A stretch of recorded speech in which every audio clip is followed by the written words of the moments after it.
You've found nightfall murmurs. When day fades into silence, the world begins to whisper. Some stories come as murmurs, some as warnings, but they all come at night. Don't be afraid to listen, but never listen alone.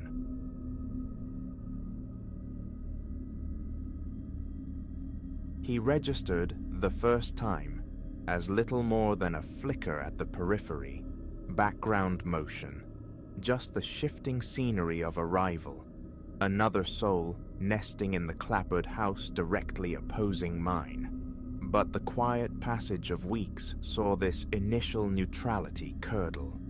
A disquiet bloomed concerning Silas Thorne, a feeling tenacious and ill-defined, like a phantom scent on the air.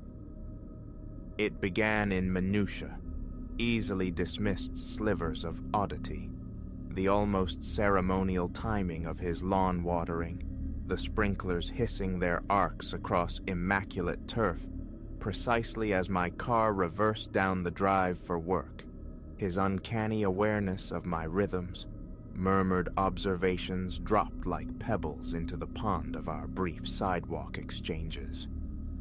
Home a bit sooner today, Alara, or trust the Saturday run invigorated you.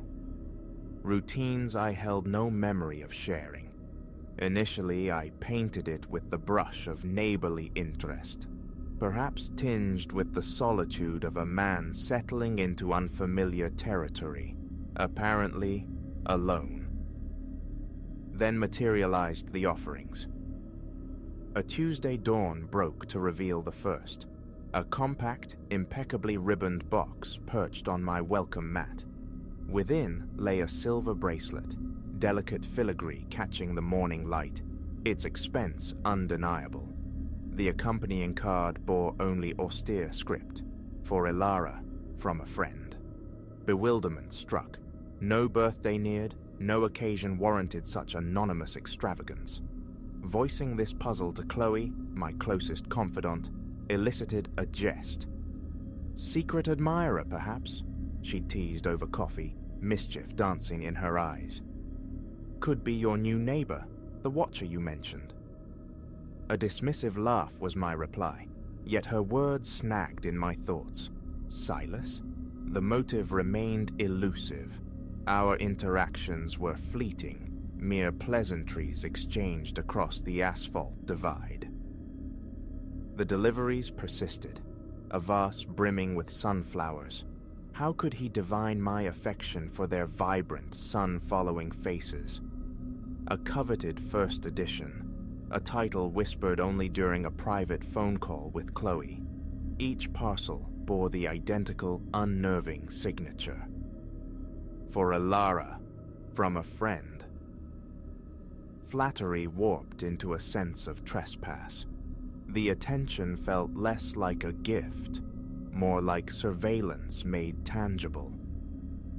Other discrepancies surfaced, a subtle twitch behind the fabric screening Silas's front window as I passed. His sedan occasionally materialized several houses distant upon my return from the office, only to glide silently into his own drive moments after my key turned in the lock. One night, fractured slumber yielded to a scraping sound beneath my bedroom window. Heart hammering against ribs, I parted the blinds just enough to glimpse a silhouette melting into the dense shadow of my front yard shrubs. The police call felt frantic, breathless, but their arrival yielded nothing. Empty lawn, quiet street. The attending officer's gaze held a patient skepticism.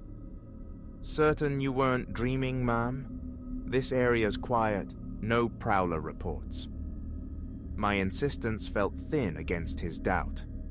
As his cruiser prepared to depart, Silas emerged, bathed in the artificial dawn of his porch light, concern etched onto his features. Everything all right over here, Ilara?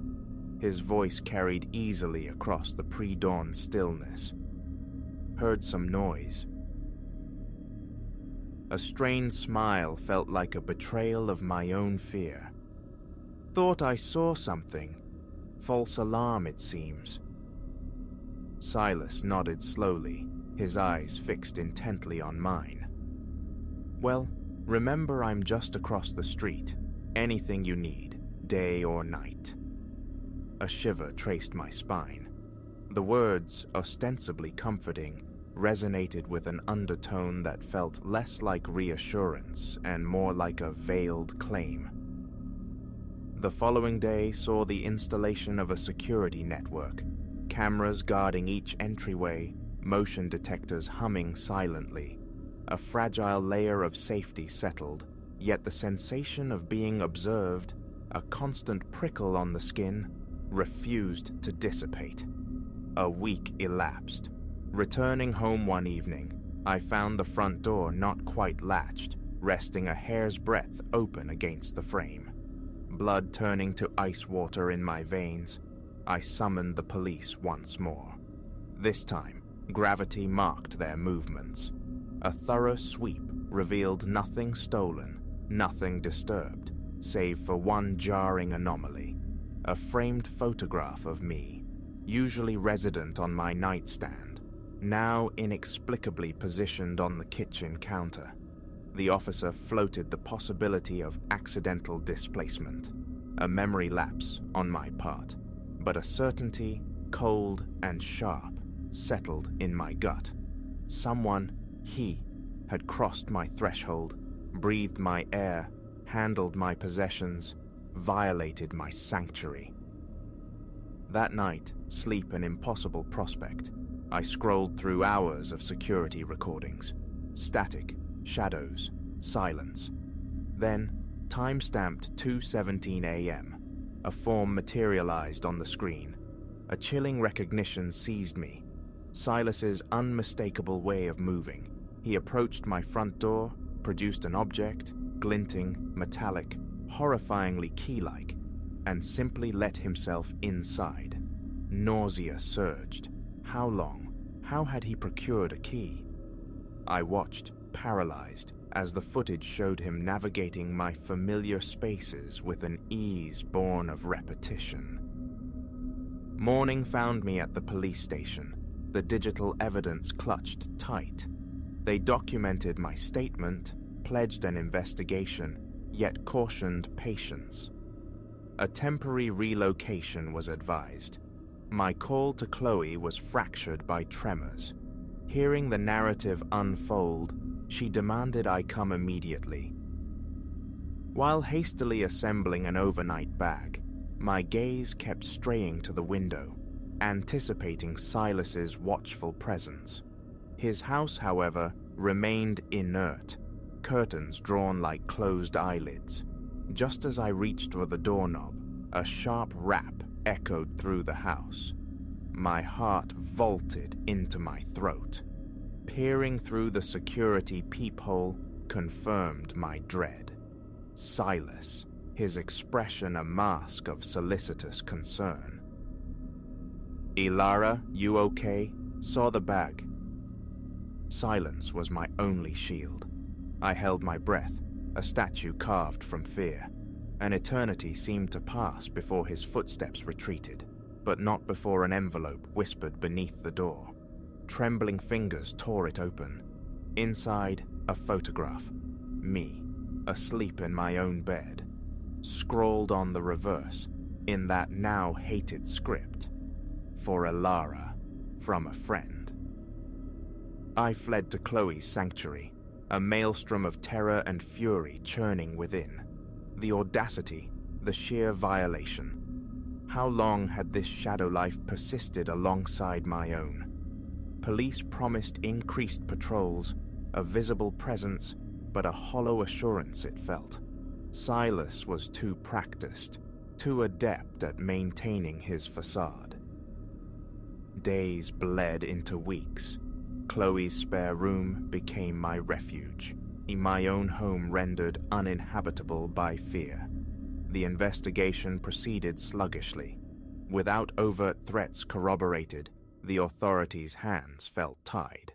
Silas questioned, performed the role of the bewildered, caring neighbor to perfection. "I simply don't grasp it," he'd relayed to the detectives, his tone saturated with earnest confusion. "Ilara and I are friends, just trying to be welcoming. If I've inadvertently caused distress, I only wish she'd speak to me." The injustice was maddening. Possessing the truth felt like holding smoke. The security footage, damning as it seemed, wasn't conclusive proof of malice. Silas countered that I'd entrusted him with a key for emergencies, his word against mine, absent irrefutable contradiction. My existence fractured. Home was inaccessible, work impossible, sleep haunted by spectral intrusions. Every phone chime, every notification alert sent jolts of panic through me. Was it him? Then, abruptly, the pattern shattered. I surfaced from sleep to Chloe, shaking my shoulder, her face stark white in the gloom. "Ilara, wake up! Someone's at the door, trying to get in!" Adrenaline surged, instantly banishing sleep's residue. We heard it clearly, the metallic scrape and fumble at the front door lock. Chloe reached for her phone, poised to dial 911, but a sudden, risky impulse made me halt her. "Wait," I whispered, the idea forming even as I spoke. Foolhardy, perhaps, reckless even, but the exhaustion of constant fear, of ceding control to Silas, solidified into resolve. It was time to invert the dynamic. We extinguished every light, melting into the deepest shadows of Chloe's living room. Seconds later, the distinct click of the front door opening, then closing with practiced softness. Footsteps advanced, cautious yet carrying that chillingly familiar cadence. My pulse thundered, a frantic drumbeat threatening exposure, but I clamped down on the panic, adhering to our whispered plan. The bedroom door eased open. A flashlight beam sliced through the darkness, sweeping the room, finally settling on the empty indentation on the bed where I should have been. A sharp, audible inhalation, then hurried steps toward the vacant space. That was our cue. Chloe slammed the light switch as I erupted from concealment. Pepper spray aimed. Silas whirled, his eyes widening first in shock, then morphing into something terrifyingly ecstatic, a manic gleam that froze my blood. "Ilara," he breathed, a slow, possessive smile unfurling. "I knew you'd come around. I knew you felt it too." "The only thing I feel is revulsion," I spat back, my thumb white-knuckled on the spray canister. "You're unwell, Silas. You need professional help." His expression instantly hardened. "You don't mean that. We belong together. I've watched over you, kept you safe. Everything was for you." He lunged forward. Instinct took over. A blinding stream hit him square in the face. A strangled howl tore from his throat as he clawed frantically at his burning eyes. Chloe was already relaying coordinates to the dispatcher. Within moments, the approaching wail of sirens split the night air. Silas, collapsed and writhing, began to sob. "I just wanted your love," he choked out between gasps. "Why couldn't you just love me?" When the uniformed officers burst through the door, a profound wave of liberation washed through me. It was finished. Utterly, finally, irrevocably finished. The aftermath unfolded in a haze of official statements and courtroom proceedings. Silas faced a litany of charges: stalking, burglary, harassment. The evidence secured that night, combined with discoveries made within his own home, proved insurmountable. Piece by piece, I began the painstaking process of reclaiming my stolen life. Returning to my house was the first step, though true comfort within its walls remained elusive for a long time. New locks, enhanced security, sessions with a therapist to unpack the trauma. These became the scaffolding of my recovery. Months drifted by. One tranquil summer evening, perched on my own front porch, watching the sky bleed into hues of fire and rose, a realization dawned. For the first time in what felt like an age, my gaze wasn't scanning the periphery. No phantom sound sent me jumping. I was simply present, breathing the evening air. The scars Silas inflicted would remain, indelible marks on my psyche. A heightened caution, an awareness of the darkness that can mask itself in neighborly smiles. These were now part of my fabric, but fear would no longer be my master. I had endured. I had emerged stronger. I was unbound. As the last sliver of sun dipped below the horizon, a quiet smile touched my lips. Silas had sought ownership, control, sought to fold my existence into his distorted narrative. But ultimately, the only person I truly belonged to was myself, and that sovereignty was inviolable, something no one could ever confiscate.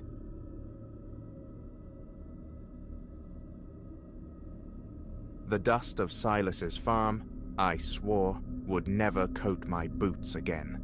That soil held only bitter harvests, echoes of his bellowing rage, the ghost of Eleanor's surrendered quietude, the phantom ache of boyhood labors devoured by the sun.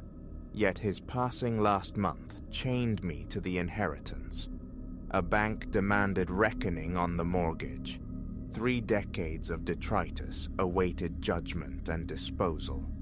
Thus, I returned to the place I'd fled, the air thick with silence and the scent of decay.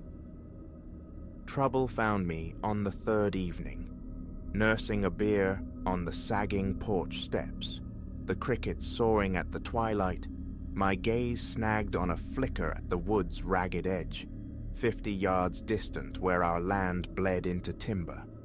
Pallor moved in the thickening gloom. A deer, I assumed. The woods teemed with them, spectral shapes in the gloaming.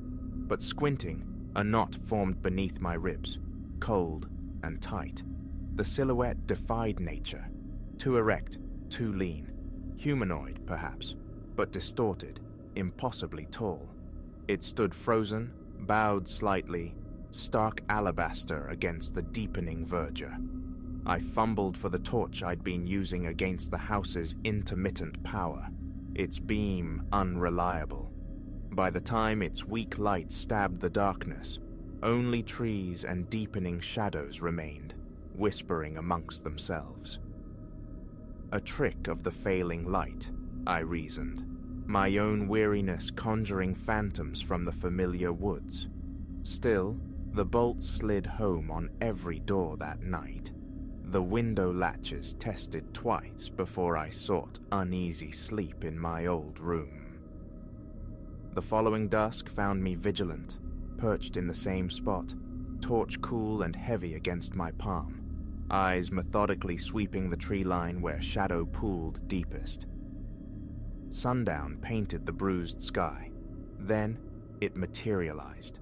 The identical pallid form, motionless between 2 colossal oaks, a stark cutout against the gloom. This time, the torch was swift. Its beam sliced the air, striking the precise location. Void, emptiness where the presence had stood scant seconds before. A tremor ran through my hand as I raked the light across the tangled undergrowth, the beam faltering. Beyond 30 feet, the woods drank the illumination, leaving impenetrable black. Gone, if it had ever truly been there, leaving only the thrumming of my own pulse in the sudden quiet. Daylight hours were spent wrestling down absurdity, stress over Silas's chaotic legacy, fractured sleep in my childhood bed, fertile ground for delusion surely, yet a cold certainty coiled in my stomach, insistent and undeniable. That evening, I retreated indoors, a sentinel behind the grimy kitchen window. The house plunged into darkness for better viewing. It manifested with the sunset's final breath, punctual as dread itself. Closer now, 40 yards perhaps, standing brazenly at the edge of the uncut grass, the dwindling light surrendered more horrifying detail. Its geometry was flawed, limbs elongated unnaturally, arms dangling obscenely low, well past where knees should be, the neck canted at an impossible, broken angle. A faint oscillation stirred it, like reeds in a phantom current, though the night air hung utterly still, heavy and expectant. My fingers trembled, clumsy on the torch switch. The beam lanced the gloaming.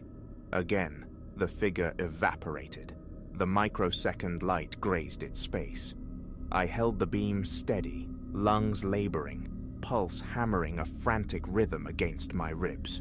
Minutes stretched taut as wire. Nothing stirred. Then, there, 10 feet to the port side of my focus, rematerialized. I wrenched the light towards it, it winked out, but this time I glimpsed its departure. Not flight, not retreat, but a bizarre, lateral scuttling, swift and low, like some disturbed crustacean vanishing into sand. Primal terror, cold and sharp, pierced me through. The blinds clattered down, a final, flimsy shield. I spent the remainder of the night entombed on the threadbare sofa, every bulb in the house, waging futile war against the encompassing dark outside. Morning brought a reluctant call to the county constabulary. Deputy Crawford arrived, his cruiser trailing dust, his manner practiced, his eyes holding a weary skepticism. He paced the perimeter, noting the undisturbed leaf litter, the absence of tracks leading from the woods. Doors and windows earned his cursory approval. Motion-activated floods were his practical recommendation. Teenagers likely, he offered, adjusting his belt, his voice reasonable, dismissive. Playing tricks, or coyotes acting peculiar in the dark. They can look strange sometimes. His words were smooth stones dropped into the deep well of my fear. I knew it was neither prank nor predator. The afternoon saw me wrestling with Crawford's suggested defenses, mounting floodlights on the eaves while my palms slicked the ladder rungs. 2 heavier torches joined my arsenal, their batteries potent and fresh. Practical measures, I insisted inwardly, reasonable precautions. Yet my hands shook as I tightened the screws, and my neck constantly craned towards the silent, watching woods. Come nightfall, I felt fortified, however falsely. Lights guarded the house, front and back, bathing the overgrown yard in potential glare. Torches lay positioned like weapons at strategic windows. I took my post in the darkened living room, peering through a slit in the heavy curtains. Breath held tight. It arrived with the death of the light, punctual as a phantom limb's ache. 30 yards now, close enough for the anticipated floodlights to paint it clear, expose it, close enough to discern the skin's texture, not merely pale, but the slick gray-white of spoiled meat, stretched taut over an impossible frame. Arms, impossibly long, dangled past its knees, terminating in skeletal, spider-like fingers. The head lolled sideways, perched precariously on that twisted stalk of neck, regarding the house with an unnerving stillness. I threw the switch for the floods. Silence. Darkness persisted. Absolute. Again. Nothing. The new lights remained stubbornly inert. I snatched the nearest torch, the heavy-duty one. A feeble click, no answering beam. Dead. The batteries, hours old, utterly drained. Out in the yard, the figure lurched forward a step, then another.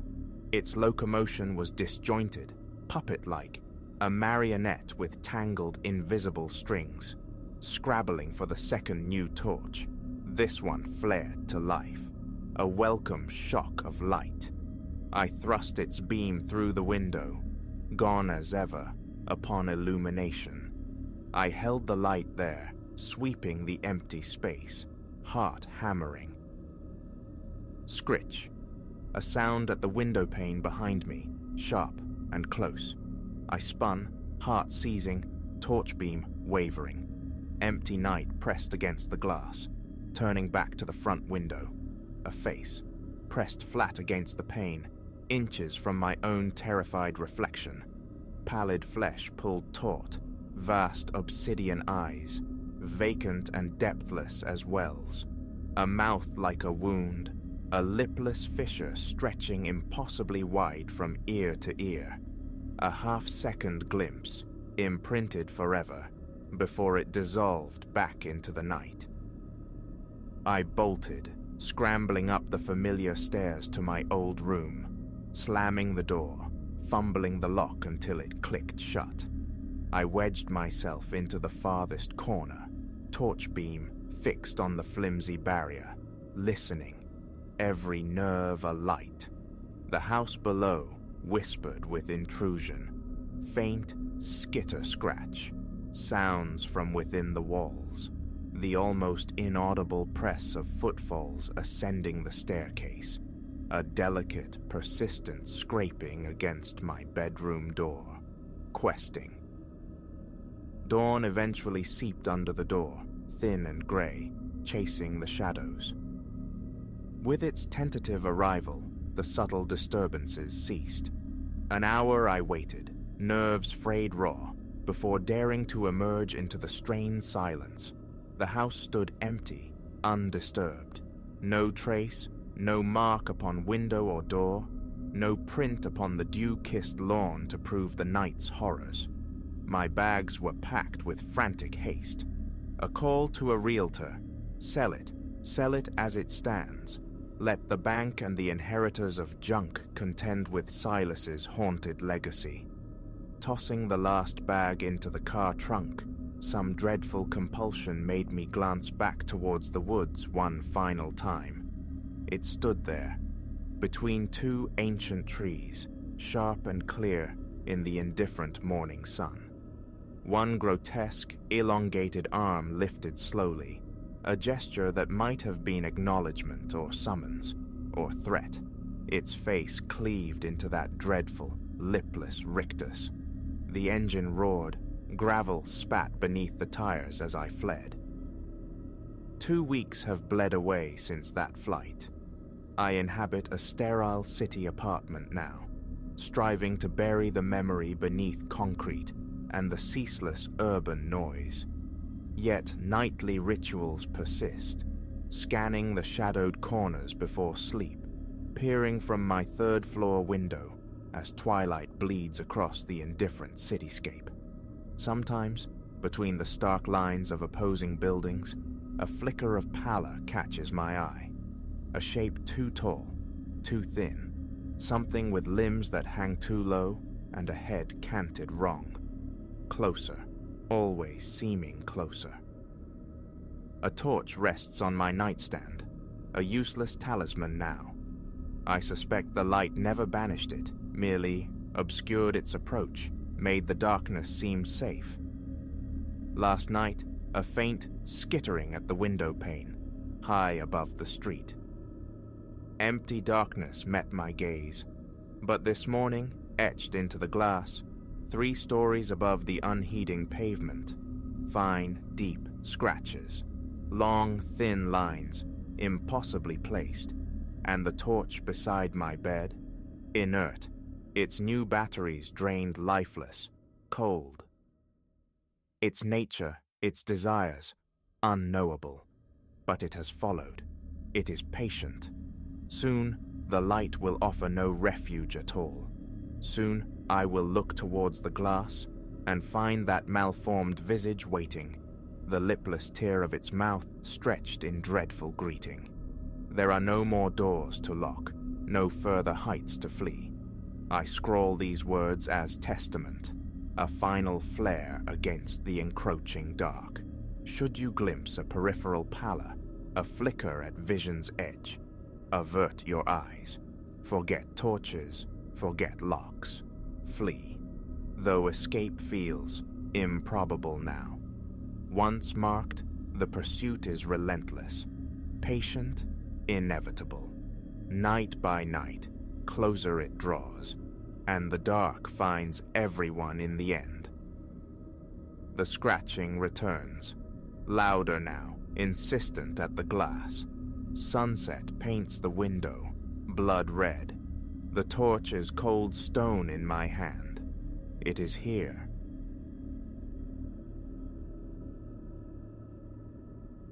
The fluorescent tubes overhead didn't hum. They sighed, a thin, desiccated sound that barely disturbed the laundromat's nocturnal stillness. This quiet, usually a balm after the daytime clangor of churning machines, felt different tonight. As I, Alara, smoothed the final fold into a stack of anonymous towels, a visceral tremor traced its way up my spine, a primitive warning that the solitude was illusory. This ordinary Tuesday night, steeped in bleach fumes and the lonely glow of the lunar laundry, was poised to unravel into something that would etch itself permanently onto the landscape of my life. 6 months I'd haunted this place, the midnight to dawn shift my penance while wrestling with a literature degree. It wasn't soul-stirring work, this stewardship of soap and spin cycles, but it kept the lights on.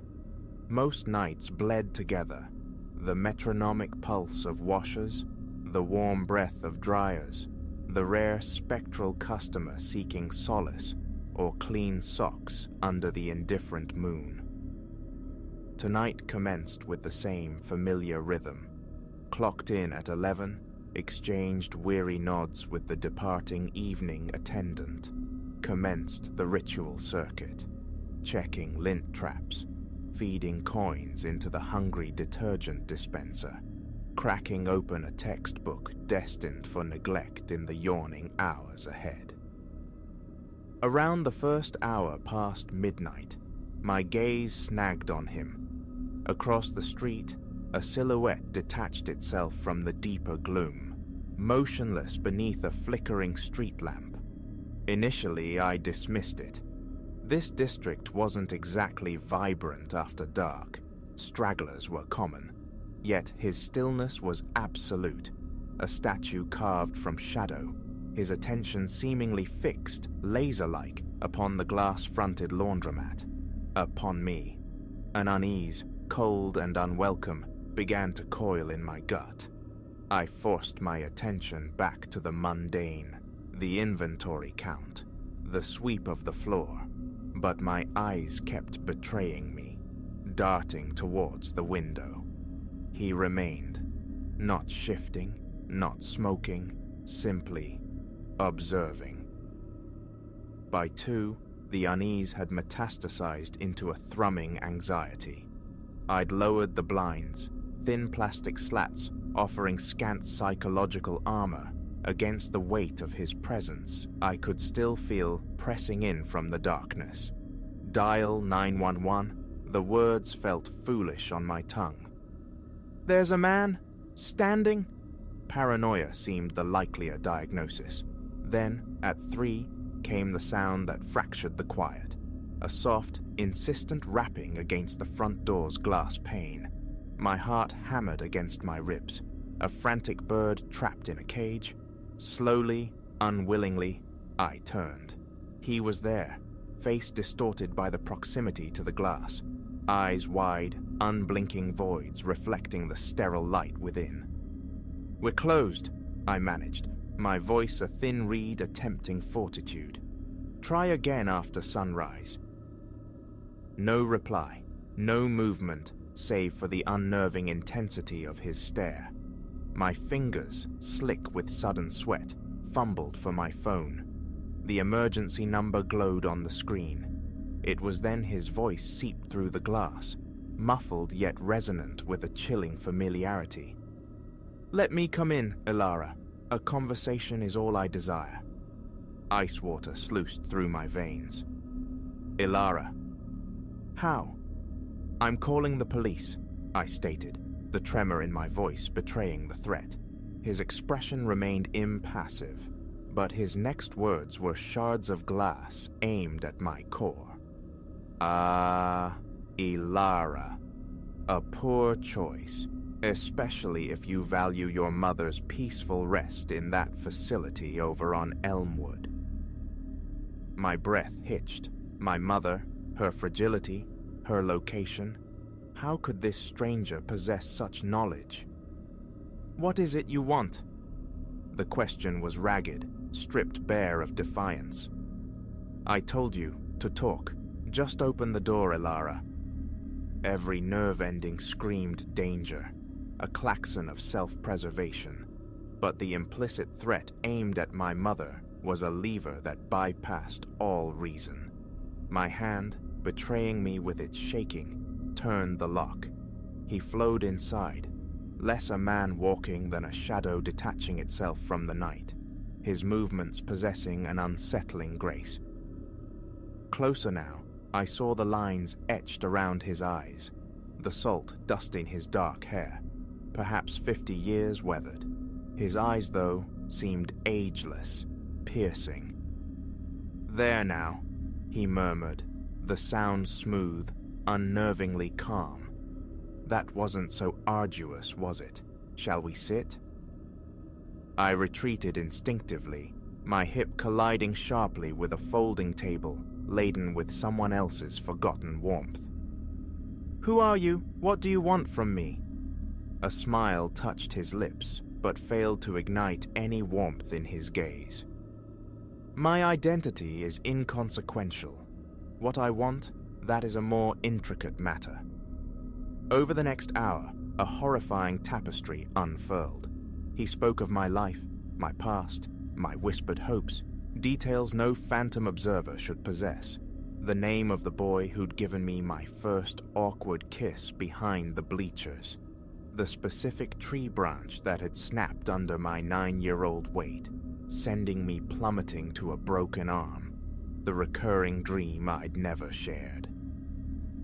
With each intimate revelation, the terror solidified, becoming a cold, heavy stone in my chest.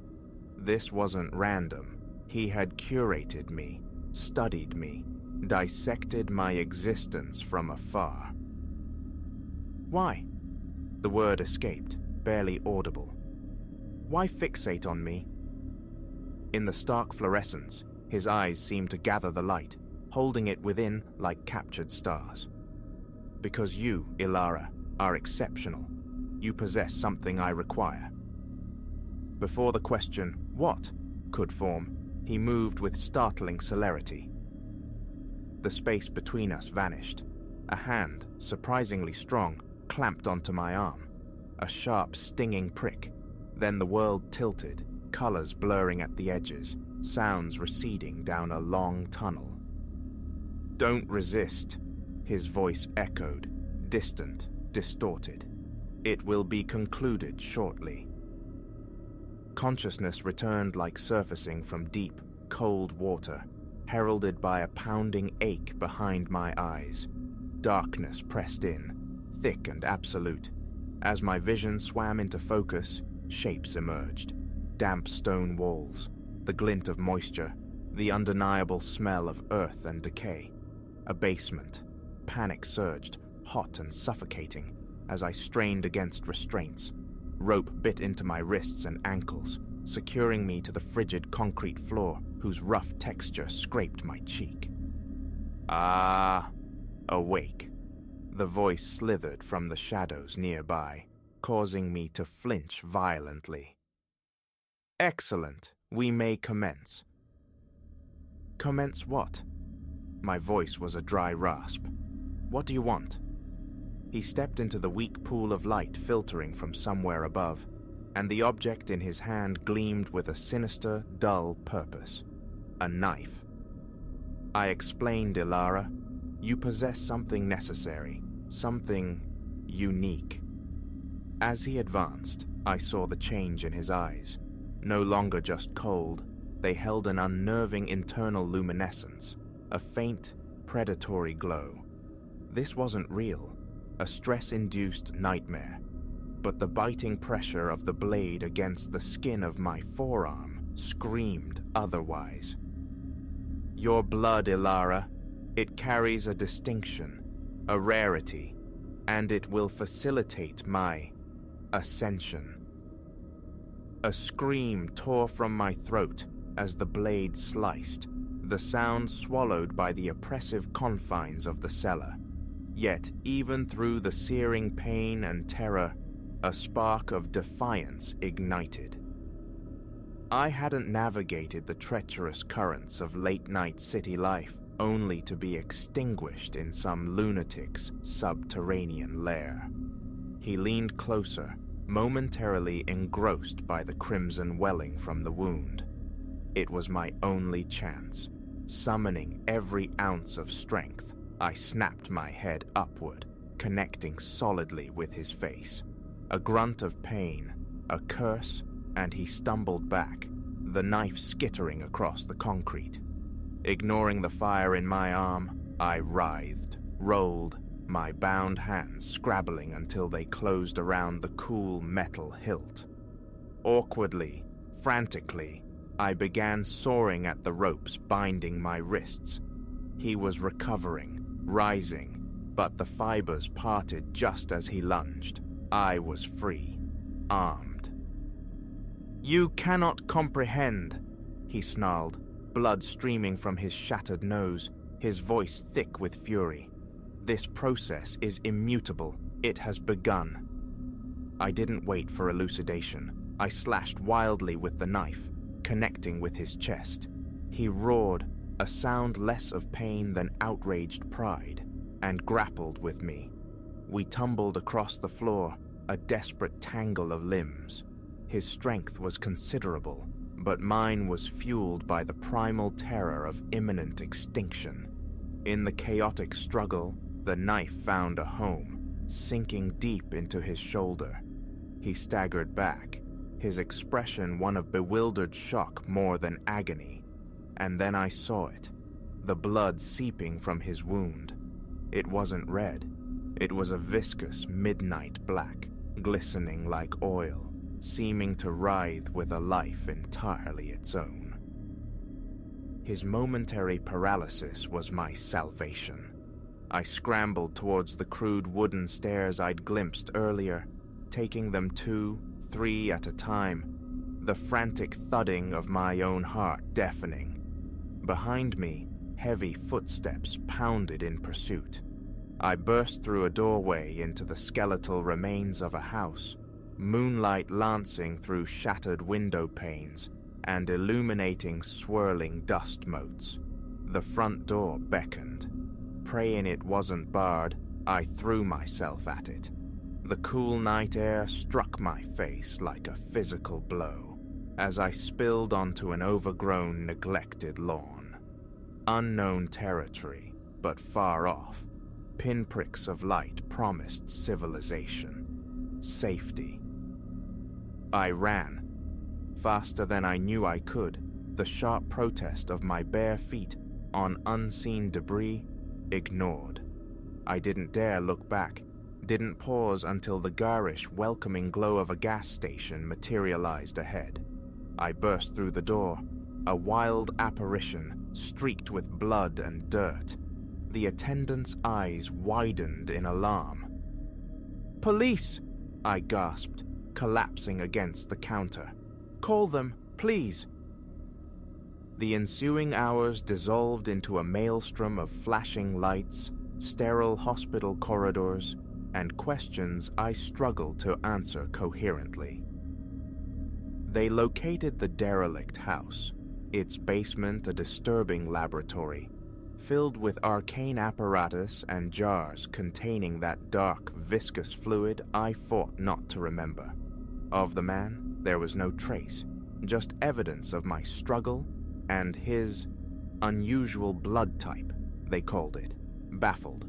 I was lucky, they said, a survivor of a predator who had stalked the city's fringes. But their explanations felt hollow.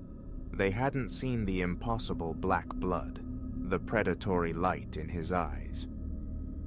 I left the lunar laundry, left that city entirely, yet the feeling clings to me like a shroud. It isn't finished.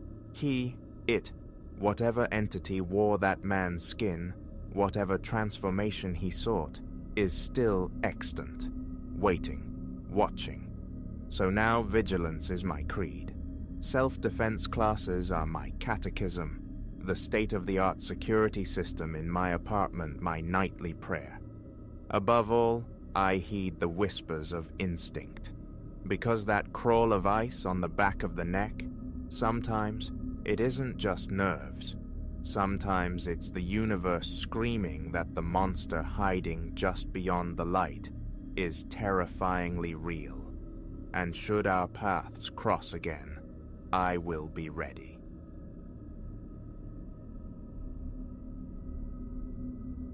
Dusk bled into the late afternoon sky when I limped into the hamlet's embrace. Emptiness reigned. Not a soul stirred upon the winding track that served as its main artery. Stone husks, the houses stood sentinel, their facades weathered, some bearing ancient wooden doors like closed mouths, heavy shutters drawn tight against the world. No automobiles marred the quiet. No electric lamps promised solace against the encroaching night. The air, sharp and thin, carried the chill of the looming hills, whose dark shoulders hunched protectively behind the dwellings. Fatigue was a leaden cloak upon my shoulders. My meager pack held little more than spare garments, a torch, and the last dregs of water. Shelter was not merely desired, it was essential. My gaze settled on a structure that seemed particularly forsaken. Its masonry was rough-hewn, primitive, punctuated by a diminutive timber door.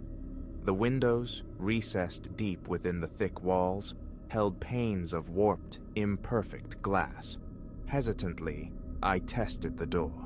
It yielded with a low groan, releasing a breath of damp stone and long-settled dust. A single chamber constituted the ground floor, sparsely furnished with a crude table, a solitary chair, and the cold maw of a small hearth. A constricted stairwell spiraled upwards. Ascending, the wooden treads complained under my weight, each step a distinct protest in the silence. The upper room offered a bed frame bearing a thin pallet, a squat wooden coffer, and a window framing the desolate heave of the hills beyond. A simple latch secured the door. The floorboards beneath my boots were uneven, warped by time and damp, creaking a discordant tune with every movement. A quick inspection confirmed the mattress was passably dry. I deposited my pack and its contents onto the coffer, resolving to rest here but a single night before resuming my journey at first light. As the sun relinquished its hold on the horizon, a wind began to keen, insinuating itself through unseen crevices in the window frame, lowering the room's temperature degree by frigid degree. I perched on the edge of the bed, peering out. Moonlight, sharp and crystalline, etched the contours of the land in silver and shadow. Near a cluster of derelict houses, dark figures materialized, stationary, like ill-omened statuary. I watched them, straining to discern features, clothing, any sign of life or intent. Nothing. They were ciphers against the gloom. After a time, unnerved, I tore my gaze away, fixing it on the rough plaster of the interior wall. When I dared to look back, the space they had occupied was vacant. Night fell absolute. The chamber plunged into profound darkness. Igniting my torch, its beam sliced through the black. I checked the door's latch, a simple mechanism, yet seemingly robust. Outside, the wind escalated its assault, rattling the window pane in its frame, the wood groaning under the pressure as if threatening to splinter. For a sliver more security, I wedged the room's lone chair beneath the handle. A prickling disquietude settled over me. The silence was wrong, devoid of the expected village sounds, voices, footfalls, only the relentless soughing of the wind. Then, a new sound drifted from beyond the glass. Not speech, but a low, resonant hum, barely perceptible. Extinguishing the torch, I crept to the window. Silhouettes swayed against the moon-washed landscape. Several of them. Their limbs stirred in a languid, coordinated rhythm. Compelled, I leaned closer, seeking definition, and saw their eyes. Orbs of flat, uniform white, devoid of pupil or iris, fixed unerringly upon my vantage point. I recoiled, breath catching, heart hammering against my ribs. My fingers clenched the gritty sill. A deep breath did little to steady me. No words reached my ears, yet the air itself seemed to thrum with an unheard chant, a vibration rather than a sound, formless and deeply unsettling. The wind hammered the window anew, the glass shivered violently. Would it hold? My attention shifted downwards, the floorboards, ancient and uneven. Was that a sensation beneath my feet? A faint scraping, a furtive scratching. I knelt, pressing my ear to the rough wood. The sound was subtle, yet undeniable. Something slithered, dragged itself across the unseen space below. A rodent, perhaps? No, the noise possessed a weight, a deliberate quality that belied vermin. Rising slowly, I glanced at the door. The chair remained steadfast, the latch held. Opening it felt unthinkable. What waited in the Stygian passage beyond? My torch beam interrogated the room's corners. Bare stone walls offered no comfort. The coffer at the bed's foot appeared solid. Lifting the lid, revealed a neatly folded blanket and a small tin box, empty. I spread the blanket over the thin mattress, a futile gesture against the pervasive chill and rising fear. I strained my senses. Outside, the wind's howl, the pervasive sub-audible hum that waxed and waned without ever resolving into language. Inside, the timber frame of the house, settly and groaning, the bed itself trembling almost imperceptibly, a tremor originating from below, transmitted through the very floor. My hand on the bedstead confirmed the vibration. Pushing aside a corner of the threadbare rug, revealed a board looser than its neighbors. I tested it with my weight. It resisted, groaning slightly. Pulling harder risked noise I could not afford. Through the window, the shapes persisted. Closer now when I risked a glance. They undulated with hypnotic slowness, always oriented towards my window. Their pallid eyes, unblinking, seemed to absorb the moonlight. Their heads tilted in unison as they swayed. A light tap of my fingernail against the glass elicited no reaction. They continued their silent, rhythmic motion, their voiceless humming. Were their mouths moving? Impossible to tell. Only silhouettes and those vacant, luminous eyes were visible. A sudden pressure bloomed in my ears, the very air thickening. Simultaneously, the sound beneath the floor intensified, a distinct scraping, accompanied by a low, grinding noise.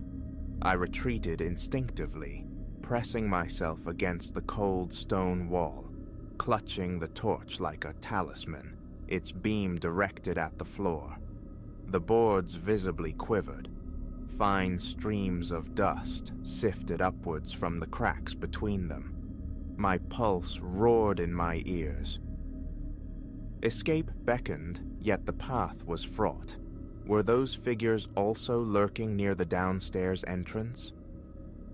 Quietly, I approached the room's door, placing my ear against the wood. Silence from the landing. Carefully, I eased back the chair, lifted the latch. The door opened onto sheer blackness. The stairwell descended into an abyss. Holding the torch low, its beam catching dust motes dancing in the stagnant air, I descended, each step on the uneven treads, a potential betrayal. The ground floor room was colder still, empty save for the table and chair, stark in the torchlight. The fireplace remained a black void. I moved to the exterior door, the one that promised freedom. Closed. I tried the handle, immovable. I threw my shoulder against it, solid. The torch beam revealed the source. The seams around the door were choked, sealed with a substance resembling hardened clay or dried mud. My fingernails scrabbled uselessly against its obdurate surface. I lacked any tool to pry or chip it away. Trapped. A sharp crack echoed from upstairs, wood splintering. I scrambled back up the protesting stairs, bursting into the upper room. The loose floorboard had buckled upwards, creating a distinct gap. Something was exerting pressure from beneath. A lever of wood, or something else entirely. I thrust the torch beam into the opening. Darkness swirled, and for a fleeting instant, something pale and indistinct recoiled from the light. I staggered back, keeping the light trained on the gap, my hand trembling violently. My mouth was parchment dry. A shuffling noise resumed beneath the floor, now moving towards the wall, tracing the perimeter of the room with scrapes and taps. With a surge of desperate strength, I dragged the heavy wooden coffer over the compromised board. The grating sound it made was horrifyingly loud in the charged silence. I froze, listening. The subterranean movement paused, then recommenced, a relentless scraping just beyond the room's edges. The humming outside swelled, or perhaps my perception of it sharpened, vibrating not just in the air but within my skull. Gripping the torch, I stared at the window. The silhouettes were practically flush against the stone wall now, their white eyes boring into the room's interior. No mouths moved, yet the humming felt louder, more insistent. I averted my gaze from those eyes. Their pallid glow felt invasive. The wind shrieked, and the window seemed poised to implode. A sudden, forceful jolt from below. The coffer slid an inch. I braced my foot against it, but it shifted again, protesting. Whatever resided beneath the floor possessed considerable strength. The floorboards groaned ominously. I scanned the room for additional weight. The bed was lighter, the chair insignificant. Leaving the room offered no solution. The sealed door below, the unknown state of other rooms or windows. The stone walls outside seemed to confirm the house was a meticulously prepared trap. Leaning onto the coffer with my full weight, I felt the vibrations travel up my arms, into my core. My heart pounded erratically. Breaths came in ragged gasps. Then, the tapping began. On the window, soft at first, then bolder, like skeletal fingers drumming on the glass. Tiny fractal cracks spiderwebbed outwards from the points of impact. I instinctively shone the torch towards the sound. The shapes outside flinched, drawing back slightly, but they did not disperse. The tapping resumed, slow, deliberate, patient. Crack! The floorboard beneath the coffer finally gave way. I leapt back as the chest tilted precariously. A long, slender object snaked up through the gap, grayish, rough-textured, like a petrified limb or a gnarled piece of ancient wood. It twisted, scraping against the side of the coffer. Without thinking, I kicked out. My boot connected solidly. The object retracted instantly, vanishing below. A final scrape echoed as it retreated under the boards. I fought for breath, chest tight, sweat beading on my brow. The assault on the window renewed. A sharp impact, and a small shard of glass tinkled onto the floor inside. A tiny aperture now breached the barrier. Cold night air streamed in. Through the hole, a single, luminous white eye stared directly at me. I stumbled back, keeping the torch beam fixed on it. The figure outside recoiled from the light, momentarily retreating from the opening. The light. It was a deterrent. I kept the beam trained on the window, a fragile shield. Beneath my feet, the scraping shifted towards a corner. A dull thud, then silence from below. But the vigil was far from over. I stood frozen, torch aimed at the vulnerable window, listening. The humming persisted, an omnipresent pressure wave. The silhouette swayed, keeping a slight distance from the hole in the glass, their tapping now directed at the wooden frame, testing its integrity. I held the light steady, forcing them back whenever they encroached. How long would the batteries last? The thought was a cold serpent coiling in my gut. I pushed it away. The wind howled, shaking the very roof beams. Dust rained down from the ceiling. Focus. Sleep was impossible. I began to pace, a caged animal. I checked the gap in the floor. The coffer still mostly covered it. I swept the torch beam across it periodically. Nothing stirred. My legs ached with fatigue, but sitting felt like surrender. The rhythmic tapping, the memory of the scraping, the insidious hum, they were a constant sensory siege. My heart hammered a frantic rhythm against my ribs. Slowly, agonizingly, a change began. A subtle dilution of the profound blackness outside. The eastern sky was paling, grudgingly yielding to the promise of dawn. The wind, though still fierce, seemed less menacing. The silhouettes near the window drew back, melting into the deeper shadows clustered around the neighboring houses. Their humming faded, dissipating like mist. I watched them recede, their forms becoming indistinct, until the space outside my window was empty once more. The tapping ceased. From beneath the floor, one final, faint scrape, then profound silence. I waited, torch beam still active, pointed at the floor gap. Nothing. Only the wind remained, whistling through the cracks, a natural sound now stripped of its former malice. Cautiously, I approached the window. The hamlet lay still, under the nascent light, a collection of stone shells. The figures were gone. No eyes watched, no movement disturbed the quiet. Hope, fragile but insistent, spurred me towards the stairs. Downstairs, I attacked the seal around the door with renewed purpose, using a splintered leg from the chair as a makeshift chisel. Minutes of frantic scraping and chipping yielded progress. The hardened, mud-like substance crumbled.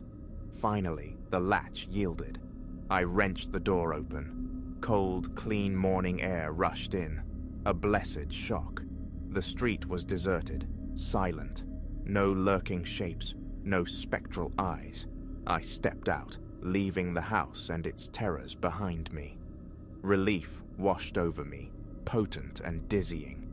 I walked away quickly, purposefully not glancing back at the window with its broken pane, nor thinking of the violated floorboards within. I walked until the village was a receding collection of stones against the hills. No one saw me leave. It was just an old place, returned to its silent, stony slumber. I kept moving, resolute. Another night in that place was unthinkable.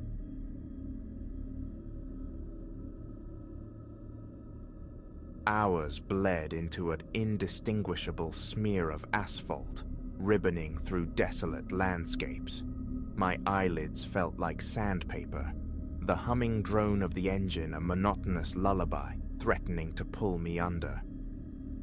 Home was a distant shore, and the needle on the fuel gauge, plummeting towards empty, was an unwelcome anchor. Escape seemed impossible without one last stop.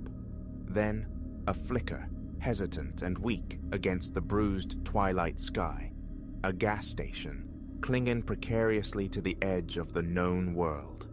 A strange bloom of relief unfurled in my chest, immediately tangled with unease. The place had the distinct aura of somewhere forgotten, left to crumble under the indifferent gaze of the vast, empty fields surrounding it, punctuated only by skeletal trees clawing at the sky. I guided the car towards the solitary pump, a relic coated in rust blooms and flakes of forgotten paint, its nozzle worn smooth by countless indifferent hands. Killing the engine plunged the world into an unnervating hush, profound and absolute. The air, thin and sharp, bit at my exposed skin as I stepped out. Silence pressed in, heavy as a shroud. With a tremor I couldn't suppress running through my hand, I wrestled the nozzle free and jammed it into the tank. The pump groaned to life, its rhythmic clicking counting out the seconds in the suffocating stillness. My gaze darted, scanning the periphery, the deep shadows pooling beneath the station's feeble lights. An irrational certainty grew. Something watched from the darkness, but there was only the wind sighing through the dead grass and the slow, agonizing crawl of numbers on the meter. "Trouble there?" The voice materialized from the silence, smooth and low, startlingly close. I spun around, heart hammering against my ribs like a trapped bird. He stood just paces away, a specter conjured from the gloom. I hadn't heard a footfall, hadn't sensed another soul. Tall and unnervingly slender, his face possessed a pallor that seemed to drink the dim light, dominated by eyes dark and depthless as wells. "No, I'm fine," I managed, the words catching in my throat. He remained motionless, his obsidian gaze unwavering, dissecting me with an intensity that prickled my skin. It wasn't mere curiosity, it felt like assessment. I forced my attention back to the pump, the slow trickle of fuel and agony. "Traveling solo?" he inquired, a subtle amusement coloring the quiet words. A brittle smile stretched my lips. "Just passing through." He offered a slow, deliberate nod, that unnerving stare never leaving my face. "Not many find their way here anymore," he murmured, more to the surrounding emptiness than to me.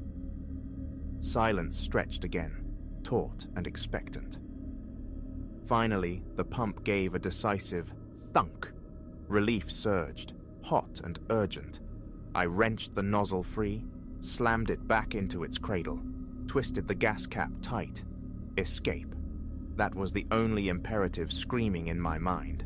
Get in the car, turn the key, drive. May your journey be unimpeded, he offered as I scrambled back behind the wheel, the tone soft, almost silken, yet laced with something that curdled my blood. I offered no reply. The engine roared to life, a welcome violence in the quiet. One last glance in the rearview mirror. He stood exactly where I'd left him, a stark silhouette against the station's weak glow, face unreadable, those dark eyes fixed on my departing vehicle. Gravel spat beneath the tires as I peeled out onto the highway, hands strangling the steering wheel, pulse frantic. Just some roadside eccentric, I told myself, clinging to the desolate fringes, a harmless creep. Yet the feeling of violation, of being marked, lingered like a cold shadow. The highway unspooled, a black, vacant artery through the night.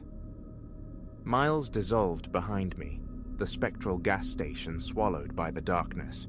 A fragile sense of safety began to knit itself back together, thread by tenuous thread. Then, twin lights bloomed in the rearview mirror, distant at first, but closing with predatory speed. A jolt, cold and sharp, shot through me. Coincidence. Just another traveler on this lonely stretch, but the lights gained relentlessly, swelling, burning brighter. My grip tightened, knuckles white. The vehicle slid into place directly behind mine, its proximity suffocating, headlights searing my mirrors, flooding the cabin with harsh, invasive brilliance. I squinted, trying to pierce the glare to see the driver. Nothing but the hulking shape of the car, tailgating with aggressive intent. Then, the high beams erupted, blinding intermittent flashes that strobed the interior, disorienting me. My breath hitched. Through a momentary dip in the blinding light, a fraction of a second's clarity, I saw him, pale face illuminated in the dashboard glow. The man from the gas station, his eyes fixed unwaveringly on mine in the mirror. Ice water flooded my veins. I stomped on the accelerator, the engine screaming in protest. What did he want? Why this pursuit? The only answer was the primal need to flee. The road stretched onward, an endless black void devoid of sanctuary. The speedometer needle climbed, but he matched my pace effortlessly, a phantom tethered to my bumper, his headlights' twin accusations burning into the back of my skull. Minutes later, a dark slash appeared on the right, a narrow side road vanishing into dense woods. Impulse took over. I wrenched the wheel, tires squealing, plunging the car into the tunnel of trees. Branches scraped against the windows like skeletal fingers. The road twisted violently, visibility reduced to mere feet ahead. I risked a glance at the mirror. Empty. Blackness. Had I lost him? A desperate, fragile hope flickered. My shoulders sagged infinitesimally. Then, cutting through the oppressive dark, the headlights flared anew, impossibly close, pinning me in their glare. He was still there, relentless, inescapable. Panic clawed its way up my throat. I pushed the car harder, faster, the tires skittering on the rough surface. The trees flew past in a terrifying blur. Suddenly, the tight passage opened into a small, desolate clearing, a patch of bare earth under the moonless sky.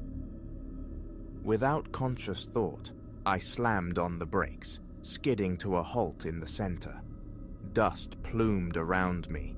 His car slid in smoothly behind, headlights carving my vehicle out of the darkness, transforming the clearing into a stark, silent stage.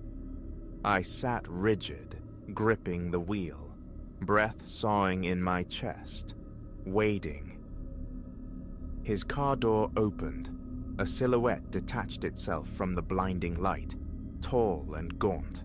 He stood for a moment observing. I couldn't discern his features, couldn't see his eyes, but I felt their weight, cold and devoid of emotion. Trapped, utterly, terrifyingly alone. My trembling fingers fumbled for my phone. No service.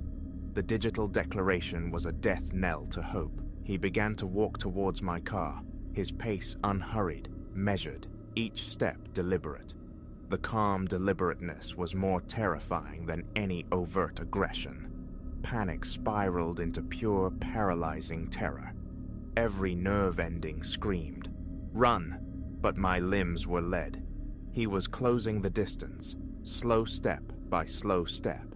As his shadow fell across my driver's side window, instinct finally broke through the paralysis.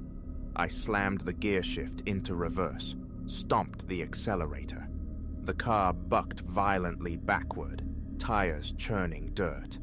I spun the wheel, wrenching the car around, aiming blindly back towards the narrow road, away from the clearing, away from him. I didn't look back, not once. The glare of his headlights dwindled behind me, eventually extinguished by the grasping trees. I drove, fueled by adrenaline and raw terror, pushing the car relentlessly through the darkness. The main highway felt like a distant memory, the town lights an impossible dream. When I finally saw the fluorescent glow of civilization, another gas station, this one blazing, populated, safe, I swerved into the lot, cutting the engine, the sudden silence deafening. My hands shook uncontrollably. Ragged breaths tore through my lungs. I scanned the brightly lit surroundings, the pumps, the storefront. Nothing. He wasn't there. He had vanished as completely as he had appeared. I sat there for a long time, the tremors slowly subsiding, trying to impose order on the chaos in my mind. But the image of those dark, watchful eyes remained, branded onto my memory. Who he was, what he wanted, I would never know. But the certainty lingered. I would never again tempt the desolation of a forgotten roadside stop after dark. Some silences aren't empty. They're waiting.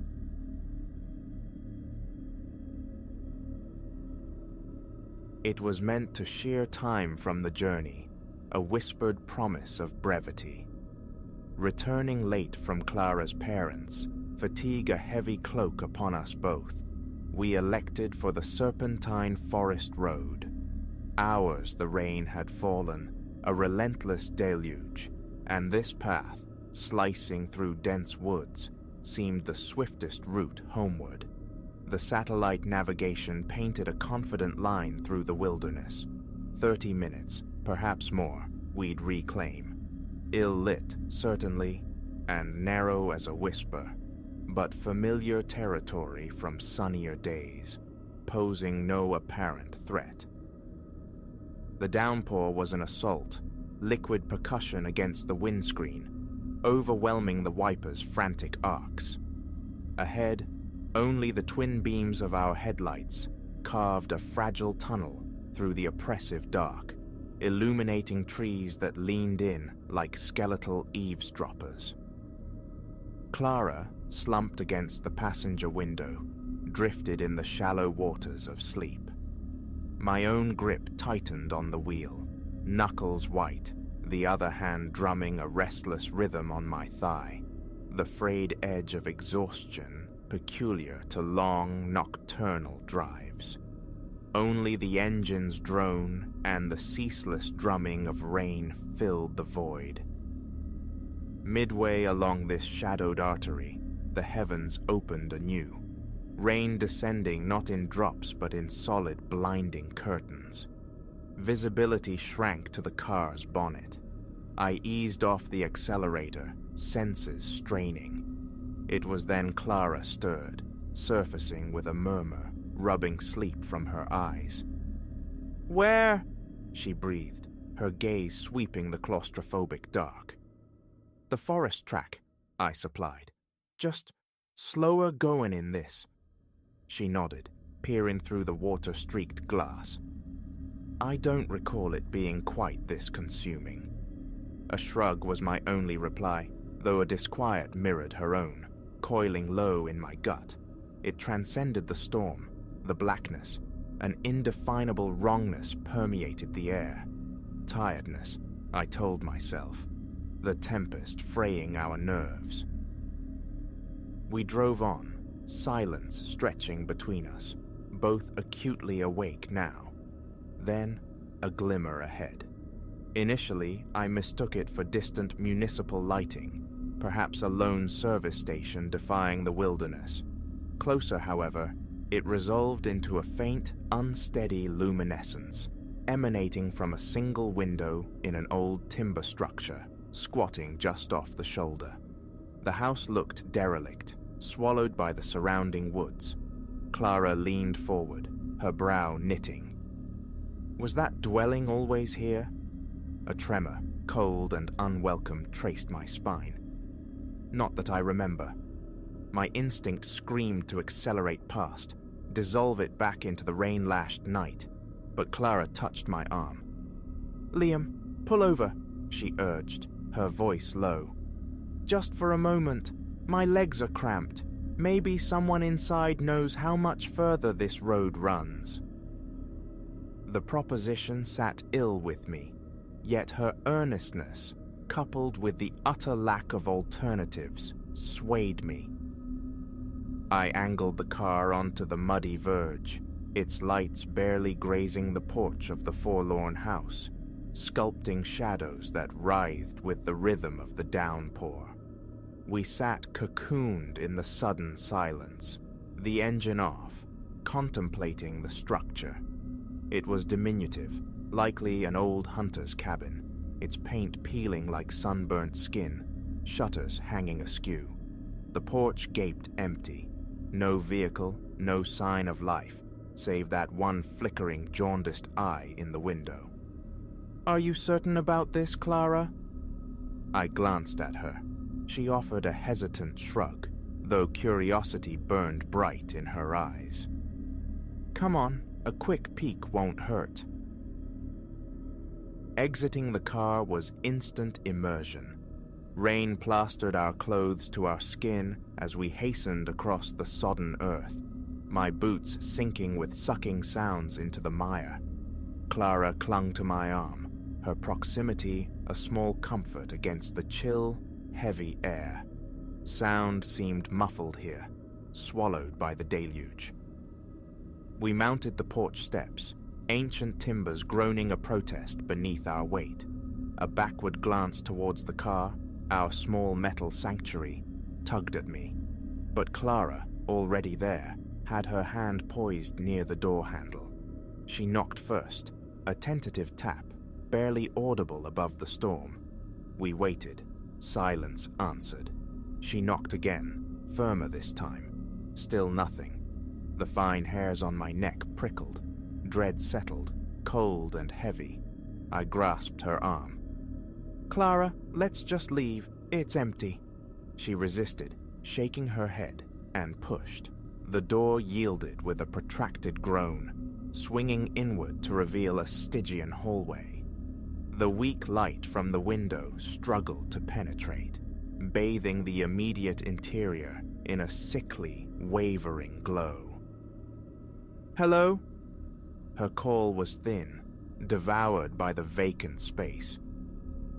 A step across the threshold assaulted us with a thick, musty odor, the breath of stale decay, of years undisturbed. The urge to retreat was potent, visceral, yet Clara pressed onward, propelled by that unsettling curiosity. Inside, the neglect was profound. Walls wept plaster, their surfaces cracked and peeling. Spectral furniture huddled beneath shrouds of dust and intricate webs. A naked bulb dangled from the ceiling, its filaments sputtering, casting dancing grotesques across the ruin. Deeper we ventured, the silence amplifying, pressing in. Each footfall on the complaining floorboards echoed unnaturally.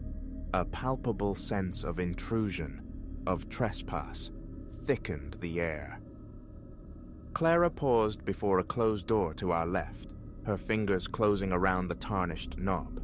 She looked at me, her expression taut. "Check?" I shook my head, the desire to flee almost overwhelming. "I think we should go, Clara. This place, it feels wrong." She paid me no heed, turning the knob with slow deliberation. The door swung open onto a small, stark room.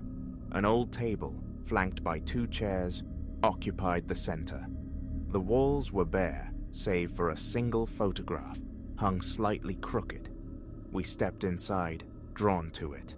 Black and white, aged, it depicted a man standing before this very house. His gaze met the camera directly, expressionless, vacant. There was a profound stillness about his eyes, an unnerving quality that seemed to track our movement. Clara moved closer, examining the faded image. "Who do you suppose he was?" I kept my distance, shrugging. "Owned the place once, probably." But the conviction that we were unwelcome, observed, refused to dissipate. Turning, glancing back towards the hallway, I saw it, or rather, sensed it first. A shadow, tall and indistinct, loomed at the periphery of my vision near the front entrance. My breath hitched. I blinked, hard. It was gone. The doorway stood empty. "Let's go," I hissed, my voice barely a whisper. "Clara, now!" She turned, registered the stark fear on my face, and this time offered no argument. We backed out of the room, moving with urgent strides down the corridor, every nerve screaming for escape. But as we reached the front door, it slammed shut before us with violent finality, the sound reverberating through the decaying structure. Clara gasped, her fingers digging into my arm, her face bleached of color. "Did you?" I nodded mutely, swallowing against the knot of terror in my throat. "Out! We find another way." We turned, plunging back into the house's depths, but it seemed to resist us. Corridors twisted illogically. Doors we tried rattled, locked fast. Hallways seemed to loop back upon themselves, mocking our attempts. The house felt sentient, rearranging itself, a malevolent maze closing around us. Then we found it, a flight of stairs descending into utter blackness, a basement. Hesitation warred with desperation. It felt like the only path left. We started down, the air growing instantly colder, heavier, pregnant with unseen things. Our footsteps echoed dismally. Below, the darkness was absolute, broken only by the feeble beam of Clara's phone. We moved with excruciating slowness, every creak of the ancient house, every groan of settling timber magnified into a threat. And then we saw it, another door, this one slightly ajar, leaking a faint, pale light. Clara drifted towards it, hand outstretched. I caught her arm, pulling her back. "Wait," I whispered, my voice trembling. "We don't know what's in there." She nodded, but the pull was too strong. She pushed the door fully open. We stepped inside. The room was small, barren, containing only a single wooden chair positioned dead center. Upon it sat the man from the photograph, his eyes, wide and unblinking, fixed upon us with a chillingly empty stare. His skin possessed a waxy, pallid quality, almost translucent. His hands rested, folded with unnatural neatness, in his lap. Clara emitted a strangled gasp, stumbling backward, hand clamped over her mouth. I was rooted, transfixed by that dead gaze. He didn't move, didn't breathe, simply sat there, observing. Cold sweat prickled my skin, my heart hammering against my ribs. "Run!" The words screamed in my mind. I seized Clara's arm, wrenching her back with me. We scrambled from the room, slamming the door shut, the image seared onto our retinas. Up the stairs we fled, a blind panic propelling us, not daring to look back. Reaching the top, breathless, we found the front door inexplicably standing wide open, rain driving into the hallway. Without a thought, we bolted, bursting into the tumultuous night, the cold deluge a brutal shock. We sprinted to the car, fumbled inside, slammed and locked the doors, breath tearing from our lungs in ragged, panicked bursts. My hands shook violently as I jammed the key into the ignition, the engine roaring to life. I threw the car into reverse, tires spinning, then wrenched the wheel, accelerating away as fast as the treacherous road allowed. We didn't glance back, didn't speak, just fled into the storm-lashed darkness, the house receding behind us. The rain eventually washed the mud from the car, but nothing could cleanse the residue of fear, nor erase the memory of those vacant eyes. Somewhere back in that consuming forest, I know, the house remains, and within it, its silent occupant, waiting, always waiting.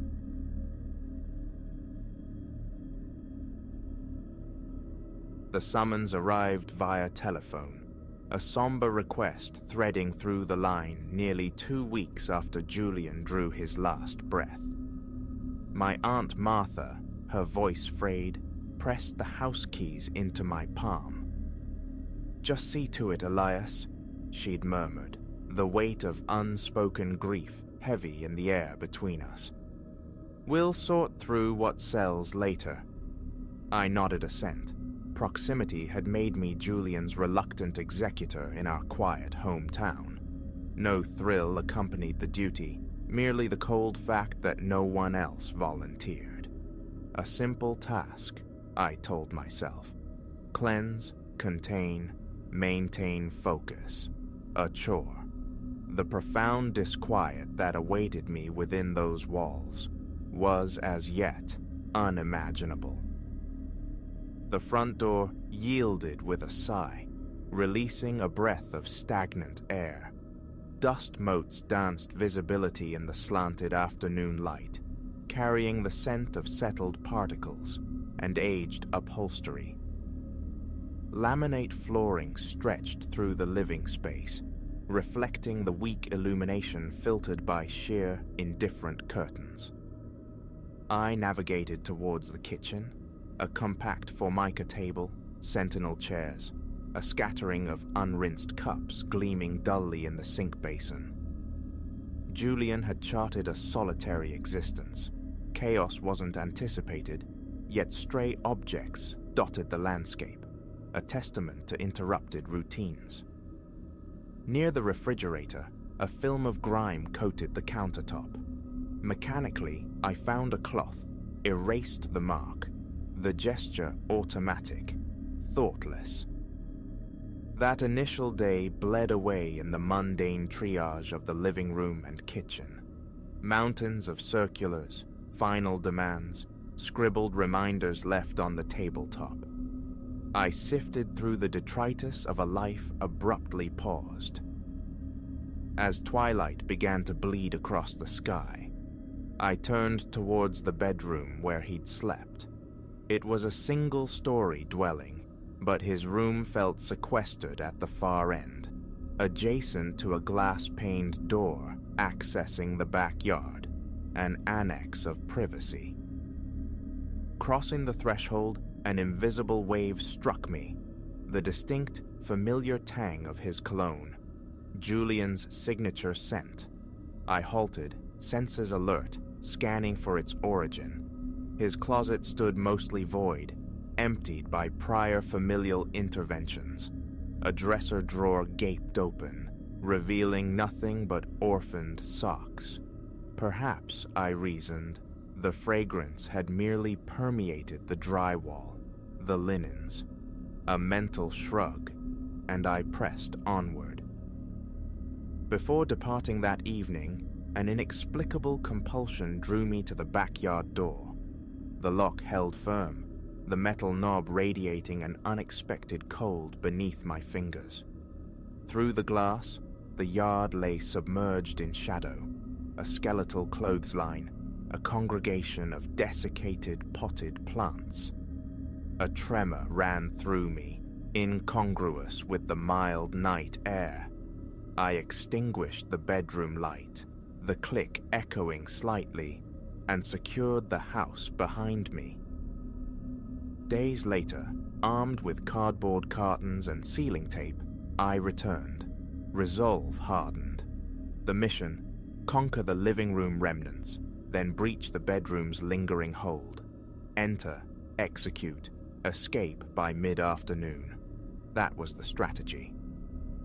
By late morning, several boxes stood sealed, containing the bound narratives of his books, the plastic shells of old films, the captured moments within photo albums.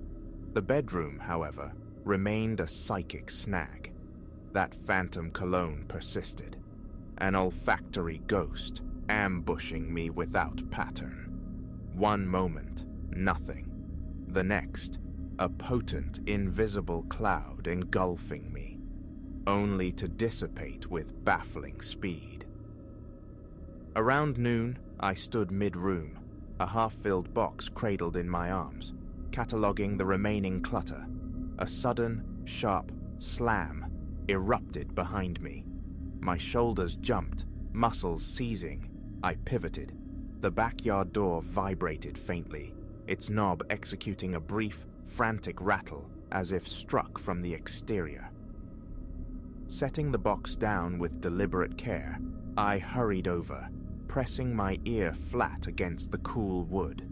Silence, save for the frantic percussion of my own pulse against my eardrum. With a surge of adrenaline, I wrenched the door open. Emptiness greeted me. The same desolate yard, the motionless clothesline. No breeze stirred the air. My nerves frayed thin after that. I immersed myself in frantic activity, seeking solace in motion. A draft, I insisted silently, a quirk of the hinges, though the windows remained shut, the air utterly still. Ignoring the tremor in my hands, I taped another box shut, ferried it to the growing stack in the living room. A second sweep of the kitchen commenced, a search for overlooked keepsakes amongst utilitarian pots and plates. My gaze kept straying towards the bedroom passageway, anticipating another sonic assault, another inexplicable event. As dusk painted the windows, violet, I locked up tight and retreated home. Sleep offered little refuge. Around the nadir of the night, 3 a.m., a dream seized me, stark and brief, and Julian stood beside the open closet in his bedroom. His eyes met mine across the imagined space. "Take care in there," he advised, his voice quiet but clear. "Watch yourself." I jolted awake, heart hammering against my ribs, my t-shirt clinging with cold perspiration. My breathing was shallow, ragged, a knot tightened low in my stomach. Stress, I told myself fiercely, just the grim weight of handling his possessions. Yet I lay awake for an hour or more, his spectral warning echoing in the dark. The following day, the dream rode shotgun as I drove back, a fresh layer of anxiety slicking my palms. I forced a facade of normalcy, but the unease churned within. Inside, my first act was to inspect the bedroom doorknob. Solid. I flipped the light switch. Illumination flooded the room, revealing nothing outwardly amiss. The cologne was absent. I began boxing aged documents from his desk. Receipts mostly, forgotten letters. A stack of unopened greeting cards surfaced. I set them aside. a small monument to missed connections. Perhaps an hour drifted by. I found myself standing before the closet again. Pulling the door wide, I saw a few overlooked coats dangling like afterthoughts. As my hand reached to gather them, I froze. The cologne scent engulfed me, ferocious, almost blinding. It stung my eyes, forcing tears. The coats tumbled from my grasp onto the floorboards. I stumbled back, a cold dew blooming on my forehead. A hidden bottle? Frantically, I searched the top shelf, scanned the floor behind the fallen garments. Nothing. Snatching the coats up with trembling hands, I thrust them into a box, slapping tape across the top with jerky movements. My throat felt constricted. The urge to flee screamed through me, yet tasks remained. A bargain was struck with my rattled nerves. Finish this room, then escape. My eyes darted to the backyard door, expecting it to tremble, to slam anew. I crossed to it, tested the knob. Immovable. I peered through the glass panel. The silent tableau of the yard offered no answers. Once the clothes and miscellaneous items were finally contained, I stacked the boxes with the others. A floor mopping seemed prudent, erasing dust and footprints. I retrieved a bucket and water from the kitchen. While scrubbing near the baseboards by the exterior door, crouched low, I heard it. A soft tap-tap on the other side. Not forceful, just two distinct, delicate raps. I went utterly still, rag suspended mid-wipe, straining to quell the sound of my own breathing. Again, tap-tap. Slowly, deliberately, I rose, my hand closing over the cold metal knob. My heart thudded violently. I pulled the door inward. No one. I stepped out onto the small concrete landing. The yard stretched vacant under the afternoon sun. The air, hot with adrenaline, brushed my face. Turning back, I relatched the door, the click unnervingly loud, and retreated from the bedroom. That was sufficient for one day. That night, restlessness became my companion. My legs ached with nervous energy. I paced the confines of my own living room, the loop playing relentlessly in my mind. The knocks, the slamming door, the phantom scent, Julian's face in the dim dream room, his quiet caution. Closing my eyes brought only that image rushing back. I threw open a window, gulping cool night air, my head feeling thick and heavy. Sinking into my armchair, I recited rationalizations. Stress, the house's inherent emptiness, memory playing tricks. I attempted a to-do list, seeking refuge in logic, desperate to expedite the cleaning, list the property, and sever my connection to that place. Late afternoon the next day found me back on the doorstep, hoping daylight would provide a shield. I marched directly to the bedroom, intent on brute force completion. The instant my fingers flicked the switch, the overhead bulb popped with a sharp crack, plunging the room into shadow. I startled violently. Light from the hallway spilled weakly through the doorway I'd left ajar. Reaching up, hands unsteady, I fumbled with the dead bulb. It slipped, clattering onto the floor near the corner, without shattering. Wiping sweat from my brow, I fetched a replacement from a kitchen drawer. The new bulb ignited properly, casting a sterile glow, but the unease lingered, a low hum beneath my skin. I forced myself into motion, scouring corners, vacuuming the floor, wiping down the dresser. I pushed the window open, inviting fresh air. Stepping momentarily into the hall to retrieve a trash bag, I returned to find the bedroom door shut. I hadn't closed it. A jolt, sharp and electric, shot through my chest. I tried the knob, locked from the inside. I hadn't even realized it possessed such a lock, one impossible to engage accidentally. After several tense minutes wrestling with a small flathead screwdriver, the latch gave way. I pushed the door open cautiously. The room was unchanged, yet my pulse drummed a frantic rhythm against my temples. The urge to abandon ship surged again, powerful this time. But the finish line was near. The rest of the house stood nearly ready. I had to see it through. Grabbing the trash bag, I began filling it. Old pillows, stray papers, an empty shoebox. Then the nightstand beside the bed frame. I slid open the top drawer. Inside lay a simple notebook, a pen, a small pocket knife. Lifting them revealed a small envelope nestled beneath. My name was written across it, in Julian's unmistakable script. I froze, the air thickening in my lungs. Turning it over, I saw it wasn't sealed, just tucked away, deliberate. My mouth went bone dry.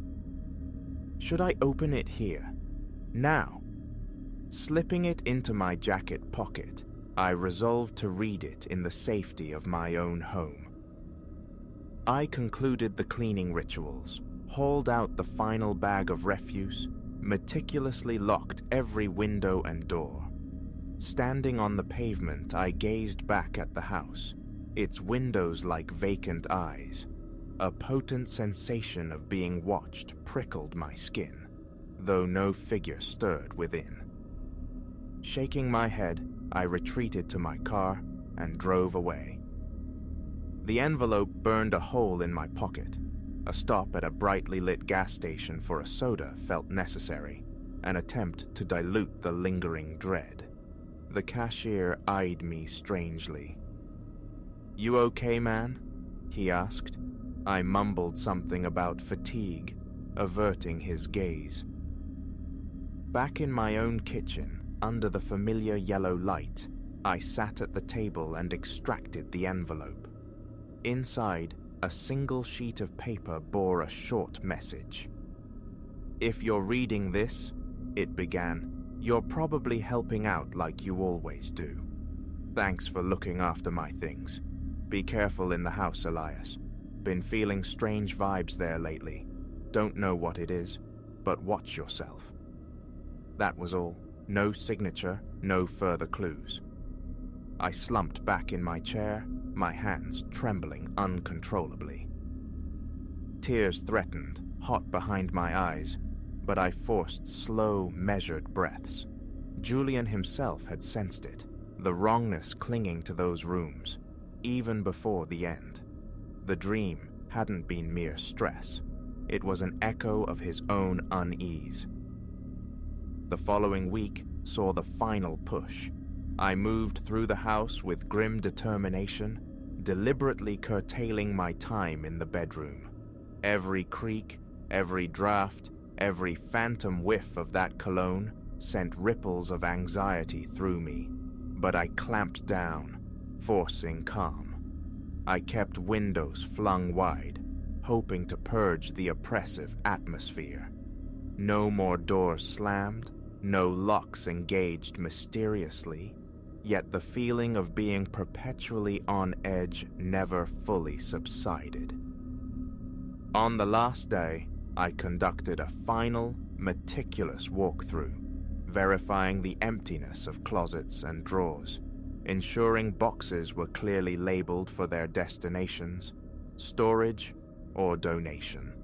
The bedroom was the final checkpoint. Stepping inside, I registered an immediate drop in temperature, a distinct coolness absent elsewhere in the house. My gaze fell upon the backyard door. It stood slightly ajar, the lock disengaged. Strange. I distinctly remembered securing it. Reaching out, I turned the lock firmly, then pulled the door open one last time. The yard lay silent, empty under the pale sky. No breeze, no sound. I closed it, clicked the lock home again, and stepped back. At that precise moment, a final, fleeting wave of the cologne washed over me. Faint, yet undeniable. My stomach clenched, the hairs on my neck prickled. Aloud into the quiet room, I spoke, the words feeling both foolish and necessary. "I'm done here. I'll be careful." Then I turned and walked away. I haven't set foot inside since. Aunt Martha is liaising with the realtor. The keys have changed hands. The sequence of events remains inexplicable, a tapestry woven from coincidence, grief, and something other. I know only that I felt Julian's presence, or perhaps an energy tethered to him, concentrated in that back room. Each encounter with his scent felt less like memory, more like warning, a persistent spectral nudge. Relief washes over me, knowing the task is complete, yet the thought of returning chills me. Let the new owners find their own peace within those walls. I doubt I could ever stand in that bedroom again without remembering the slamming door, the rattling knob, the disembodied knocks, the dream-whispered caution. Whatever resides in that house, I've chosen to leave it undisturbed. My part is finished.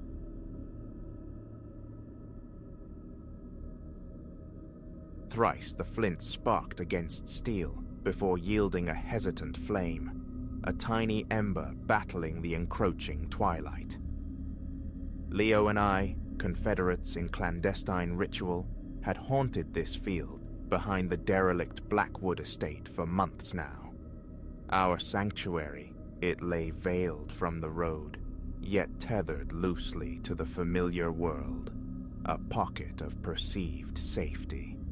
Until this evening. "Hey, you getting that vibe?" Leo's voice, usually laconic, held a serrated edge entirely new to me.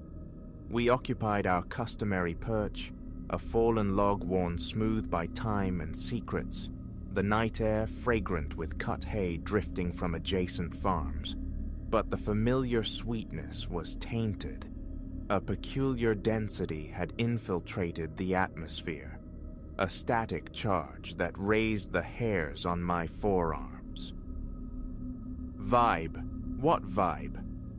The question felt hollow, even as I uttered it. A nascent dread had already taken root. It was the primal awareness of unseen eyes that crawl between the shoulder blades confirming surveillance. Slowly, deliberately, I pivoted, my gaze sweeping the dense tree line bordering the expanse. And there it was, an upright form, utterly immobile amidst the oak shadows, discernible as humanoid, yet too distant for definition. A phantom born of failing light, perhaps.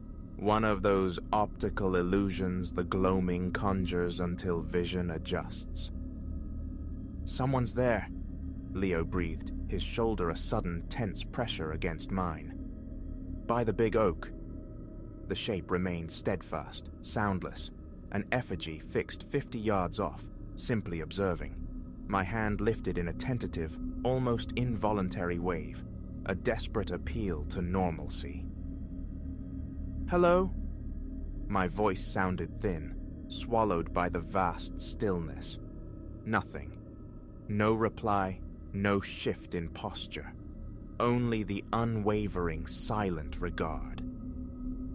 Leo began reclaiming our scattered paraphernalia, his movements jerky, hands trembling as he stuffed items into his rucksack.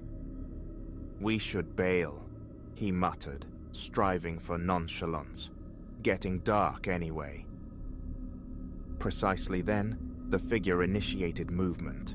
Not the casual stride of a passerby, but a measured, deliberate advance, directly towards us, still utterly silent. A frantic drumbeat commenced against my ribs. We rose in unison, retreating backward by slow degrees. The figure persisted, mirroring our pace with unnerving precision. Proximity sharpened vague details. Tall, clad in dark fabric, visage obscured beneath the cowl of a hood. "Maybe just telling us to clear off," I offered, the suggestion weak even to my own ears. Leo's fingers clamped onto my arm, urgency pulling me back faster. The figure's gait immediately lengthened, matching our accelerated retreat, a predator closing distance with that same unnatural quiet. We turned, walking briskly now towards the road, fighting the instinct to bolt, to betray terror. Yet footfalls echoed behind us, heavy soles crushing dry grass, drawing nearer. I risked a backward glance, a decision instantly regretted.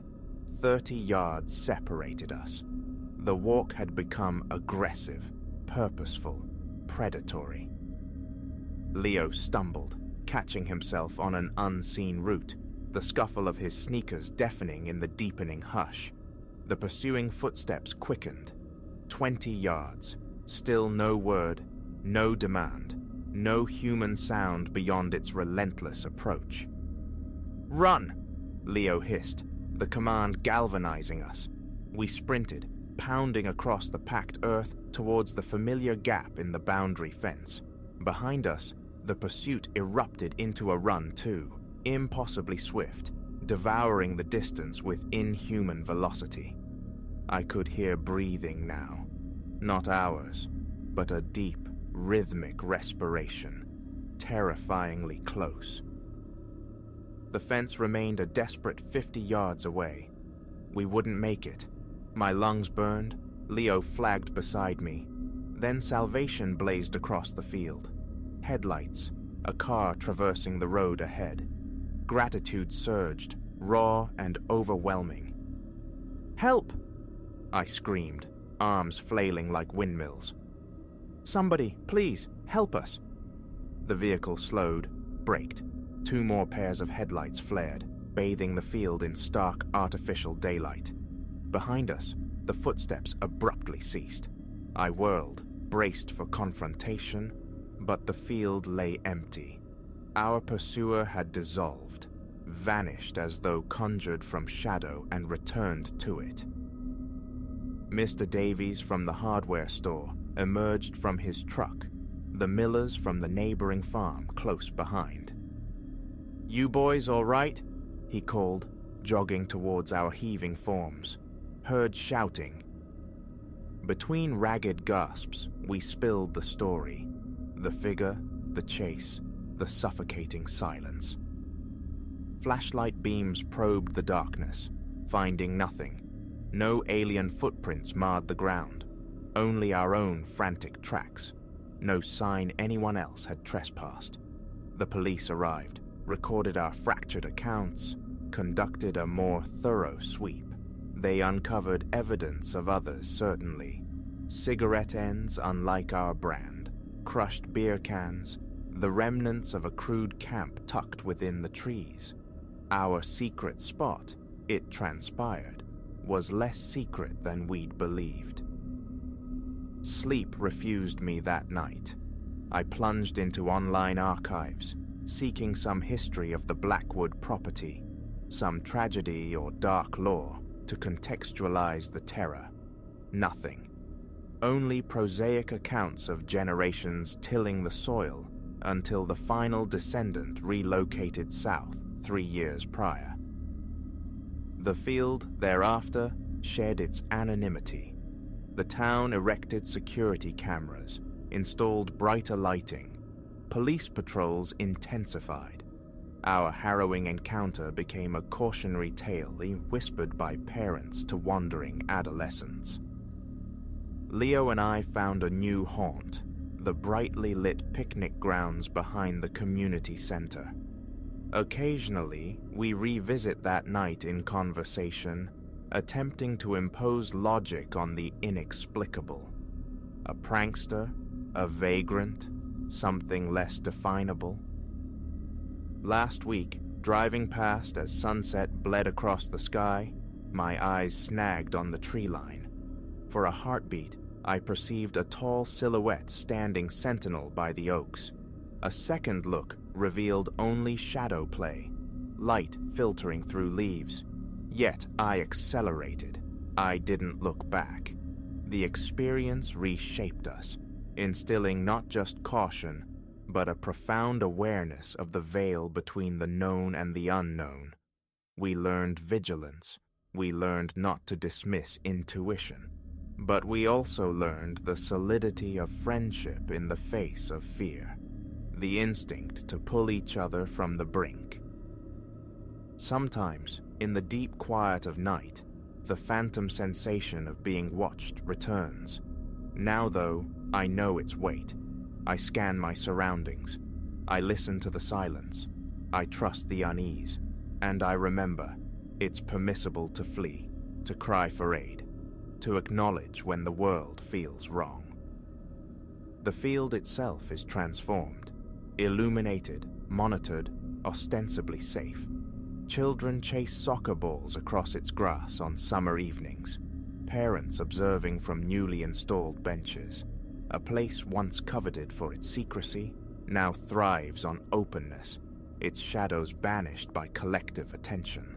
Yet, when the evening light slants just so through the oak branches, I could swear I see it. A tall figure, perfectly still, observing, waiting. That's my cue. Time to seek the comfort of lights and company, while the sun still holds sway. Some things, experience has taught, are best left undisturbed in the encroaching dark.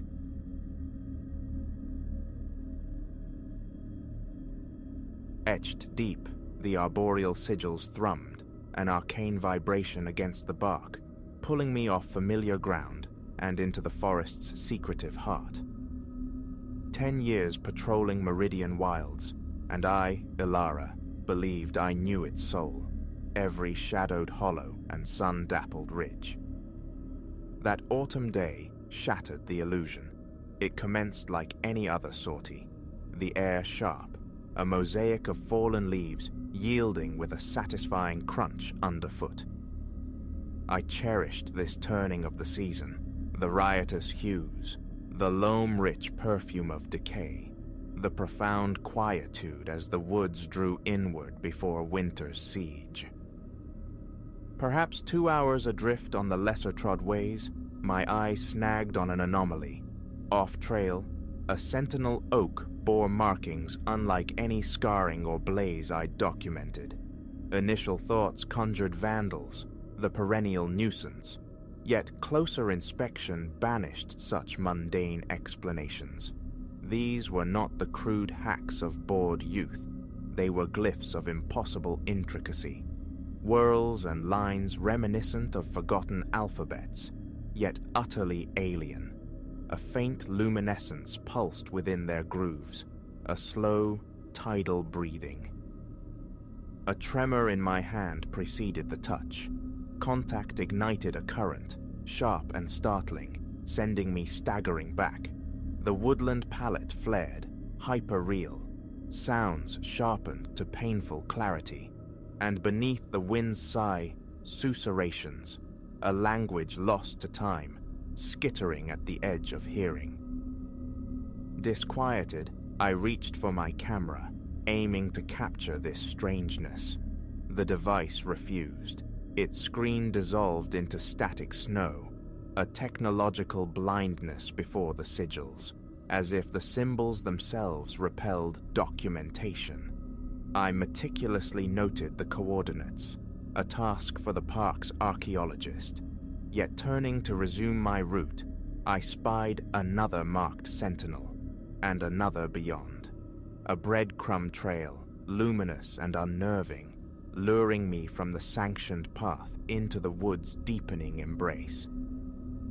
Every trained instinct screamed caution, urged retreat and radio contact, but a fiercer current, raw curiosity, surged stronger. Where did this enigmatic thread lead? What cipher lay hidden in these woods I called my own? Following the marked trees, I felt the forest morphology shift. The canopy thickened overhead, knitting a dense roof that choked the sunlight. The air grew ponderous, heavy with an earthen, almost metallic tang coating the tongue, and the susurrations swelled from fleeting whispers to insistent murmurs that seemed to emanate from the very soil. Time dissolved before I breached the tree line, stumbling into a pocket of profound stillness. A ring of megaliths, sentinel tall and draped in the same luminous script, guarded a central void. Their collective glow pulsed, a synchronized silent rhythm against the encroaching twilight. Within their circle, the earth lay bare, scoured dark, cradling a slab of stone, an altar, its surface stained with hues I prayed were rust or lichen, not lifeblood. Around it lay a chilling tableau. Osseous fragments, iridescent feathers, crystals radiating cold light, and shapes defying nomenclature, artifacts seemingly torn from nightmare's loom. Rooted at the clearing's edge, reality buckling under the impossible vista, I spun at the brittle snap of a twig behind me. An old man materialized from the dappled shade, his face a map of seasons, eyes ancient and assessing, holding a gravity that pinned me where I stood. "You trespass," his voice, a dry rasp of leaves against stone. "This sanctuary is not for your wandering." Before retort formed, silhouettes bled from the surrounding woods, figures swathed in shadow-dark robes, hoods concealing countenances, their movements unnervingly fluid as they formed a loose cordon, encircling the elder and myself. "What is this place?" The tremor in my voice betrayed the professional calm I strove for. "Who are you people?" A flicker of something unreadable, perhaps pity, crossed the elder's face. "We are the keepers," he stated, his tone low but resonant. "We tend the roots of the world, the old resonance lingering in these deep places." Resonance? Magic? The word felt absurd, alien on my tongue. A smile, devoid of mirth, touched his lips. "The world holds more truths than your maps reveal, Ranger. Far more." As if to punctuate his words, he gestured, a simple lift of the hand, and the megaliths blazed. The light became searing. The whispers erupted into a polyphonic chant that vibrated in my bones, and the very ground thrummed beneath my boots. Panic clawed, raw and primal. Escape routes vanished behind the impassive wall of cloaked figures. They stood, silent sentinels between me and the world I understood. "A threshold stands before you," the elder's voice sliced through the burgeoning cacophony. "You can join us, learn the hidden grammar of existence, become woven into the pattern." He paused, letting the silence stretch. Or the unspoken alternative hung heavy, thick with menace. My gaze darted wildly, seeking purchase, an exit, a flaw in their silent formation. Trapped. Why me? A desperate bid for time, for logic in the illogical. Why lead me here?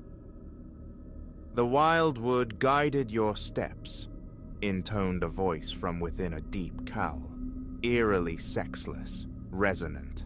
"It senses an affinity within you." I shook my head, denial warring with a strange, burgeoning fascination. "This is madness. I track trails. I catalog flora. I don't commune with whatever this is. There must be a mistake." The elder drew nearer, his gaze pinning me, ancient and unwavering.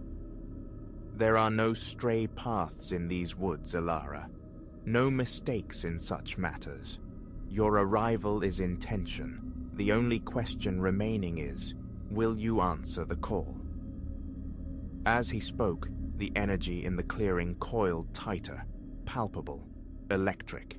The glowing glyphs pulsed faster, the chanting intensified, and the air itself felt compressed, waiting. Fear screamed retreat, back to reports and routines and the comforting solidity of the known.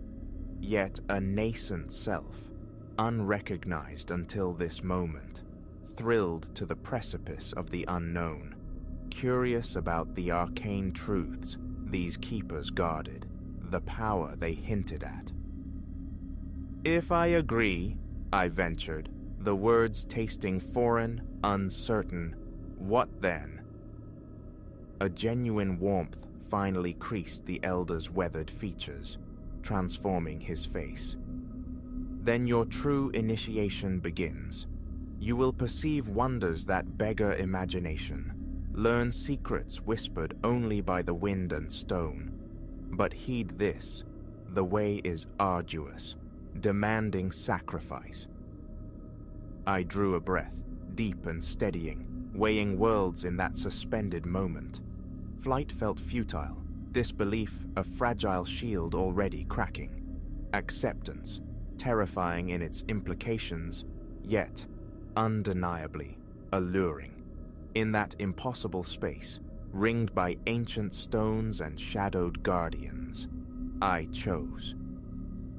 "I will," the words emerged, steadier than the frantic pulse beneath my ribs. "Teach me." He nodded, a grave, solemn acceptance. "Then let it begin." What followed defies linear telling, eludes simple description. The keeper's chant spiraled, weaving with the arboreal voices into a complex sonic tapestry. Light erupted from the stones, engulfing me, a torrent of pure sensation, agony and ecstasy impossibly entwined, a dissolution and reformation occurring in the space of a single shattering heartbeat. I collapsed, reborn onto trembling knees, gasping. When I could see again, the world had sharpened, colors singing, textures alive with intricate detail. The whispers resolved into meaning, a language suddenly, innately understood. The elder gently helped me to my feet, a look akin to pride softening his ancient eyes. "Welcome, initiate," he said, his voice imbued with a new warmth. "Your true path unfolds now." As the cloaked keepers drew me into their circle, a silent, solemn welcome passing between us, I cast one final glance back towards the trail that had delivered me to this threshold. Ilara, the park ranger, felt like a shed skin, a story read long ago, belonging to someone else. What trials awaited, what powers might bloom within me, what secrets lay buried even deeper in this ancient wood, remained veiled. Yet a profound certainty settled within me. Nothing would ever be as it was. The wildwood had claimed me, and I, in turn, had answered its call. Deeper still, we walked, leaving the mundane world receding like a distant shoreline. How many other such hidden thresholds lay scattered across the wild places, I mused. How many other unsuspecting lives might pivot irrevocably on a single stray step into the profound?